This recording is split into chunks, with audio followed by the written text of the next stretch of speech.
Vamos a las noticias de la salud con Mar Romero Sala. Mar, buen día para usted. Buenos días, Ángela. Hoy vamos a hablar de salud mental y de armas en Estados Unidos, una relación que existe pero que es muy compleja entre estos dos factores. Sí, está llena de matices. En este caso nos centramos sobre todo en la salud mental de las personas que aprietan el gatillo, ¿no? Que llevan las armas y, como decíamos, es una encrucijada difícil de aterrizar, ¿no? Lo hacemos sobre todo también, por cierto, en base al tiroteo que sucedió en Maine, que dejó 18 personas víctimas de una persona que parecía tener algún tipo de diagnóstico de salud mental, así que vamos a desgranar el contexto, empezando por unas cifras. En 2022, según el CDC, 48.117 personas en Estados Unidos murieron por arma de fuego, pero cuando lo contrastamos, ¿no?, esas cifras con las cifras de la salud mental de los estadounidenses, digamos, vemos que el 20% de la población de Estados Unidos, es decir, 53 millones de personas, tiene al menos un diagnóstico psiquiátrico, depresión, ansiedad, muchísimos, ¿no?, entre los cuales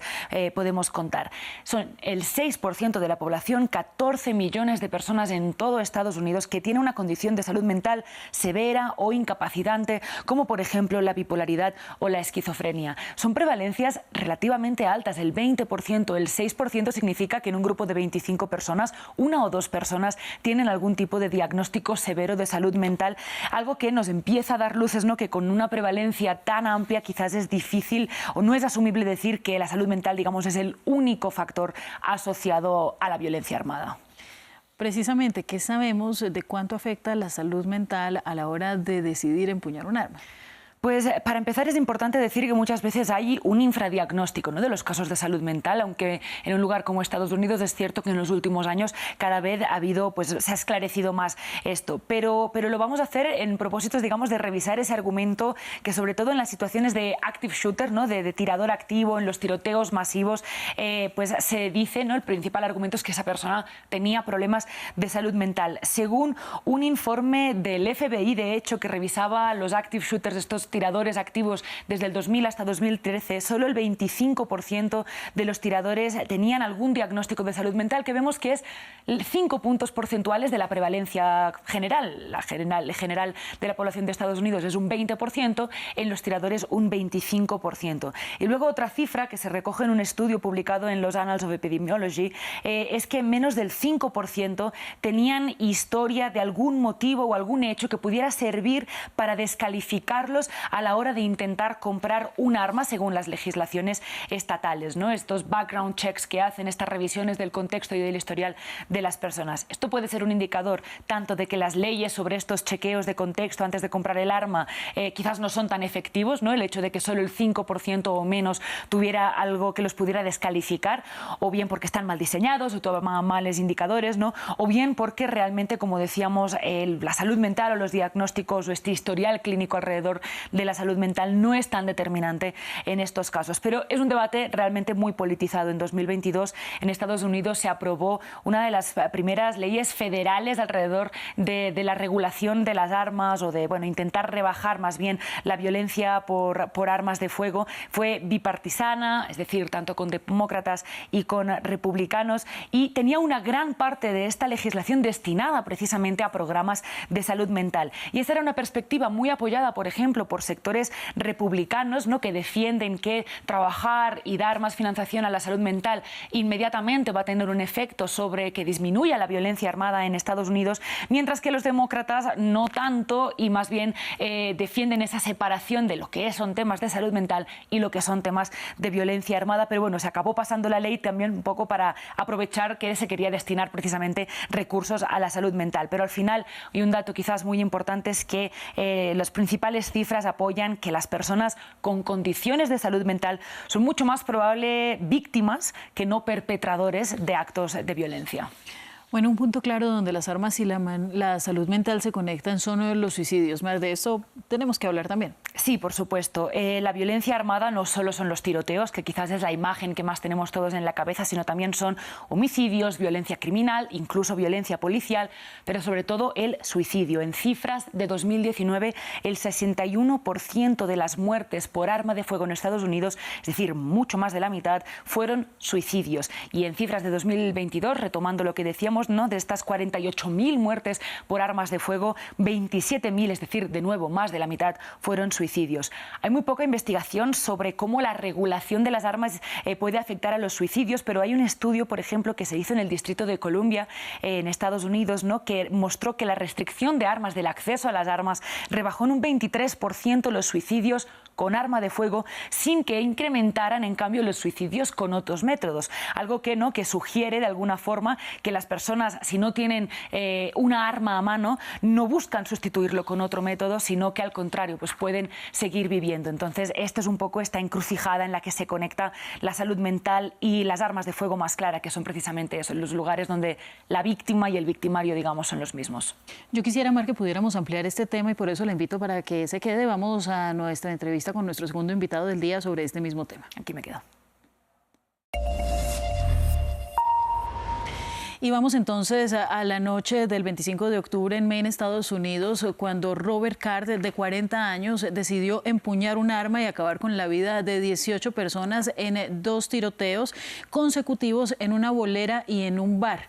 Tras ello se fugó y fue encontrado días después sin vida. Dejó a las víctimas en un luto colectivo que, una vez más, no encontrará una respuesta proporcional de justicia, tal y como ha sido en la larga lista de tiroteos masivos de ese país.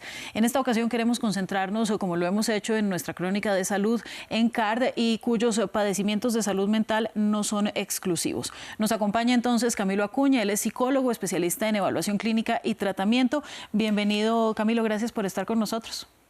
Hola, buenos días, ¿cómo están? Gracias por la invitación el día de hoy. Muy buenos días también por mi parte. Yo le quería empezar preguntando quizás algo lo más básico, ¿no? ¿Qué sabemos de la salud mental de Card, de este tirador que perpetró pues todas estos 2 tiroteos, y si realmente sabemos si influyó o no en este acto de violencia?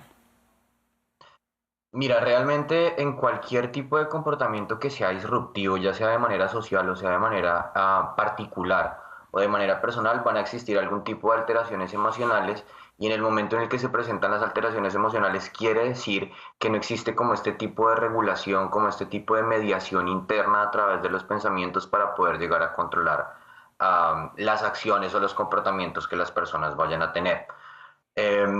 Lo que sí te puedo decir en relación al tema de lo de los trastornos que de pronto la persona pueda llegar a tener en su momento es que esta ideación o este imaginario se ha mantenido durante cierta cantidad de tiempo, requiere cierto nivel de planeación para llegar al punto de ejecutar todo lo que nosotros pues claramente vimos en las noticias.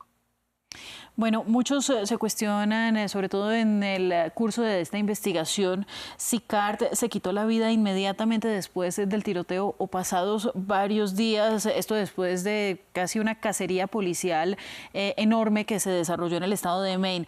¿Hace esto alguna diferencia? ¿Usted qué opina?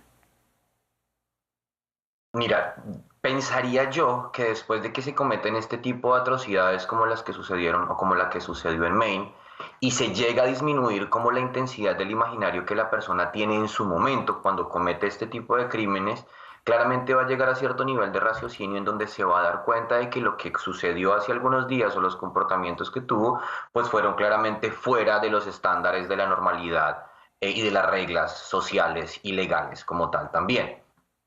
En ese punto consideraría yo que es como un punto de reflexión, un punto de feedback en donde yo caigo en cuenta, digo, que sí estoy cometiendo ciertos crímenes y que claramente la consecuencia va a ser un poco más allá de lo normal, podría llegar a tomar ese tipo de decisiones. Yo le quería preguntar, doctor, un poco sobre estos background checks, ¿no? Estos chequeos sobre la historia clínica de las personas que quieren acceder a armas en Estados Unidos particularmente, y qué tan útiles son realmente, si eso puede hacer algún tipo de diferencia cuando estamos hablando de esta violencia armada que es tan prevalente en ese país. Claro, sí, yo pensaría que sí llegaría a ser diferencia, una notable diferencia claramente en el sentido en el que tú vas a identificar qué características mentales y comportamentales tiene una persona que está con la intención de adquirir un arma. Muchas de las veces, en muchas de las conversaciones que yo he tenido con compañeros, con amigos y colegas aquí en Estados Unidos, llegamos a la conclusión de que inicialmente las personas quieren obtener un arma es básicamente por protección. Sí, es básicamente por protección porque aquí en Estados Unidos es permitido pues protegerse de esa manera. Sin embargo, No sabemos qué trastornos, qué antecedentes familiares, comportamentales, antecedentes genéticos, cuál sea la historia familiar de las personas que van a adquirir el arma como tal. Sí sería prudente, súper necesario de que se establezca de manera puntual unos diagnósticos, la aplicación de algunas pruebas psicológicas, algunas pruebas estandarizadas que puedan brindarle a los vendedores de armas algún conocimiento un poco más allá, más general, de cuál es el estado de salud mental de los compradores para de esta manera definir si es prudente o no prudente venderle el arma a las personas. Muy bien, ¿bajo qué condiciones de estrés o de enfermedad tendría que estar una persona para tomar una decisión tan violenta? En este caso fue la decisión de empuñar un arma. ¿Qué son esos signos que deberíamos buscar que nos muestran que se está desarrollando una situación extrema y que se le está saliendo de control a la persona? Podríamos estar hablando de algún trastorno psicótico, es decir, la persona tiene alucinaciones, tiene imaginarios, escucha voces, visualiza cosas que realmente no están sucediendo, que lo están llevando en ese momento a tener este tipo de comportamientos. Si lo llevamos de pronto a estresores mucho más aterrizados a la realidad, podemos estar hablando de algún tipo de trauma que haya sufrido de manera social, algún tipo de abuso, alguna situación del pasado que se le haya presentado y que en este momento pues pueda estar desarrollando algún tipo de trastorno de estrés postraumático también, en el que obviamente siente que la situación sigue viva, o en el presente, que se sigue presentando en la actualidad, mejor dicho. Podemos estar hablando también de cualquier tipo de nivel de ansiedad elevadísimo, cualquier tipo de nivel de, sí, básicamente eso, algún tipo de nivel de ansiedad que fue detonado, fue desencadenado recientemente por una situación similar frente a la cual él ya haya vivido, que lo llevó como tal a cometer este tipo de actos. En esa situación particular, pensaría yo que sí es necesario hacer como un estudio más profundo para identificar cuál puntualmente es el trastorno que se está presentando en la persona para poder llegar a tener una explicación. Y fíjate que si de pronto llegamos a hacer este tipo de estudios en este tipo de personajes, esas mismas pruebas que se le están aplicando a las personas durante la investigación podrían llegar a aplicarse también en el momento de la venta de las armas para intentar prevenir este tipo de actos. Doctor, sin embargo, la mayoría de las cifras que tenemos apoyan que, de hecho, las personas con problemas de salud mental son mucho más probable que sean víctimas que no perpetradoras de violencia, y también, como lo estábamos comentando antes, apoyan que solo, por ejemplo, el 5% de las personas que fueron a comprar un arma tenían en Estados Unidos y que luego perpetraron algún crimen, ¿no?, tenían algún hecho en su historial clínico o alguna cosa en estos background checks que pudiera hacer que se desestimara su petición de comprar un arma. ¿No puede ser más casi estigmatizante seguir relacionando este tipo de actos con problemas de salud mental y estar como desviando el foco quizás de otros problemas que están detrás de esto? Estoy completamente de acuerdo contigo. Y en cuanto a la aplicación de pruebas o la aplicación de entrevistas conductuales que se pueden llegar a realizar también, esos son simplemente herramientas. Y el hecho de que estemos utilizando una herramienta no quiere decir que las personas que saben manejar o que saben pasar este tipo de pruebas o que tengan un buen resultado en las pruebas no vayan a cometer el crimen tampoco. Es como lanzar la moneda al aire realmente. Muchas personas lo están comprando las armas simplemente porque quieren protección, porque algunos se dedican a la caza por X o por Y razón. Sin embargo, hay otras personas que sí, claramente dentro de su raciocinio y dentro de la parte consciente que pueden llegar a tener sin demostrar algún tipo de trastorno mental, pues van a cometer este tipo de acciones. Pues Camilo, muchas gracias porque nos ayuda a ponerle más perspectiva a este asunto que además se ha vuelto muy común en las salas de redacción por la cantidad de tiroteos y de violencia armada que existe en Estados Unidos. Le deseo que tenga un feliz día. Es Camilo Acuña, psicólogo, especialista en evaluación clínica y tratamiento. Gracias a usted y gracias a nuestra periodista de Salud Mar. Gracias, Ángela. Gracias, doctor.